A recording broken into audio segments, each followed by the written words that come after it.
Listen, I honestly feel as if the main problem with the Spider-Verse films, it's not the fact that it's a bit more comedic. It's not the fact that we have a different person being Spider-Man. I feel like the problem is the villains. I really do feel like that's the main problem with the film here. Let me explain. First film, Prowler. I'm cool with him. I like Prowler. He's very cool. That music sting. Yeah, TikTok and YouTube Shorts kind of ruined it horrendously. But aside from that, he's still a very cool character. Very awesome. Stuff like that. But having Kingpin be the main villain in movie 1? Yeah, it was a kind of somewhat decently sad thing. I don't feel bad for him, but still.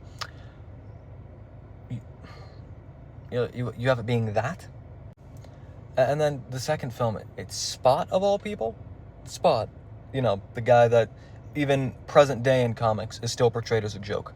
And I've seen people overhyping him, saying, oh, just because he can go to and travel between different universes, saying he's like a multiversal plus level threat and stuff. I once again, we haven't seen Spot fully to see his capabilities, as the third movie is not released yet. It's going to be releasing sometime around summer or fall of 2027. I personally, or maybe even further, because it might have gotten pushed back, I personally don't take Spot seriously as a threat. I really don't.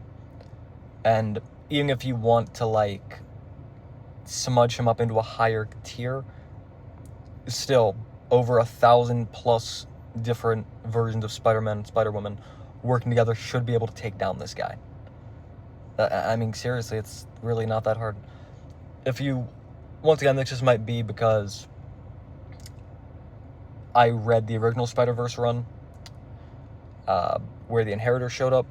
I would have preferred that to have been the main plot for this film. Just like with maybe alternate version of it, Peter gets killed and Miles now with no idea what to do as a kind of coming into his own type story.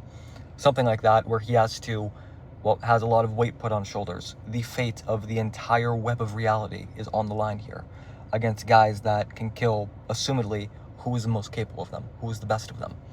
I feel personally that would have made for a better 3-part story than whatever it is we got. I watched Across the Spider-Verse, dude. It straight up felt like the ending of Sopranos, where everything just like cuts to black mid-sentence. That's what it feels like. And I personally didn't like the ending of Sopranos. I didn't like the ending of Across the Spider-Verse either. Yeah, I get it's supposed to be a cliffhanger, and that's what, MCU did with Infinity War and Endgame. It just felt like, I don't want to say cheap, but it felt just like I kind of got gypped a little bit, Just like, okay, cool. I'm not invested in this because Spot does not make the stakes seem good. I can already tell what's going to happen in the next movie. Dad's going to live. Watch.